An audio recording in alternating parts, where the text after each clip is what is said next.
The David Pakman Show at davidpakman.com. Make sure to get on Facebook, facebook.com/David Pakman Show, and like the David Pakman Show page. There's a new study from Mark Hatzenbuehler, and it actually outlines very, very specifically, Lewis, the effect of the social environment on suicide, on suicidal tendencies among LGBT youth. And this is something we've heard a lot about on this particular show. We've heard from a lot of anti-gay individuals saying that bullying is not the type of thing that specifically affects gay and lesbian kids and wanting to kill themselves. We've heard a number of different unsubstantiated claims made really over the last several years by many of these individuals on our show. Right.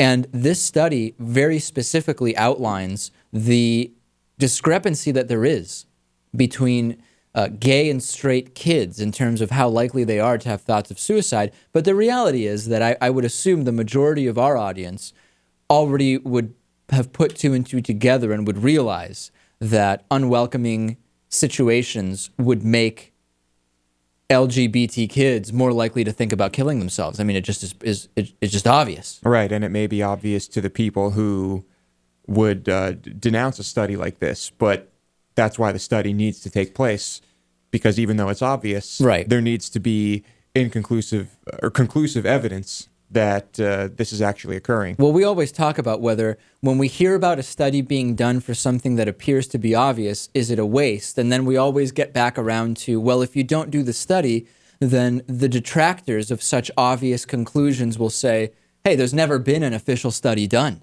Mm-hmm. So therefore, your opinion's as valid as mine.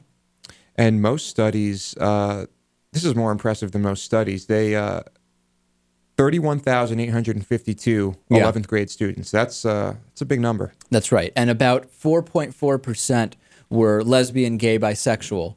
And the results, I just have to say, the results are obvious.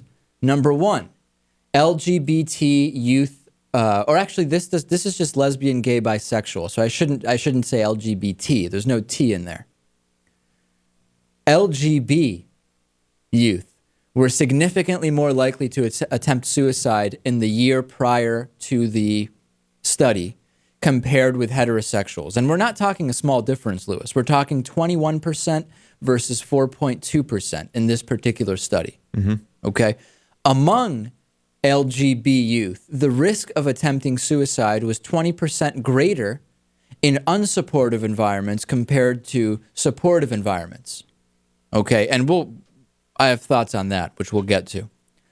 A more supportive social environment was significantly associated with fewer suicide attempts, controlling for socio-demographic variables, risk factors, etc., including depressive symptoms, binge drinking, peer victimization, etc.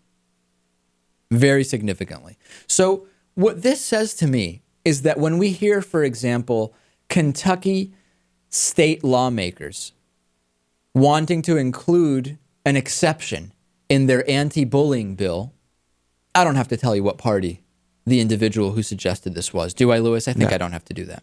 Not at all. Saying, I want it to be okay to bully gay kids. Verbally. As long as the criticisms being made are based on the Bible. Mm-hmm. And then we see this study, which says very clearly, unsupportive environments will increase the risk factors for suicide 20% on young gay and lesbian children. And a Kentucky state lawmaker, he's really concerned. If it's Christian verbal bullying, if it's based on the word of God, it should be acceptable. Well, I hope someone brings this study to his attention. I can't imagine it will make a difference to him. No, of course not. Because, Lewis, if it's all based on the Bible... Yeah, the Bible is it. That's not the Bible doesn't create an unsupportive social environment. The Bible is the law. And so it's tragic information. It's very sad to read. I mean, it is so significantly more likely that these kids have attempted suicide if they are gay, lesbian, or bisexual than if they are not.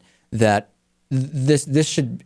regardless of your feelings about Leviticus and the Word of God, if you do consider yourself pro-life, which is not really a term I throw around, I find usually it's used incorrectly. I find many things which are actually anti-life are called pro-life. If you do call yourself pro-life, then you should be willing to do whatever is necessary based on the evidence to prevent suicide attempts. And that's not being done. It's simply not being done. And we'll actually talk, on Monday, Lewis, we're going to be speaking with former NBA player John Amici, who famously came out of the closet as a gay man and has addressed issues of what goes on in NBA locker rooms. And what I really want to talk to him about is this Kobe Bryant anti-gay slur that we talked about over the last week. Kobe Bryant was fined the $100,000. I want to ask John Amici, was that enough? I want to ask John Amici, is this language, how common is this language in NBA locker rooms? But very importantly, given that so many kids look up to professional athletes as role models, what effect are we having? Is Kobe Bryant doing this, using this anti-gay slur on the court? Is it going to make other kids think it's okay to say these things? Or make other kids feel ashamed of what they might be feeling. That's exactly right. So I'm pretty excited to talk to John Amici because I've seen a lot of interviews with him, and we'll talk to him on Monday. So definitely tune into that.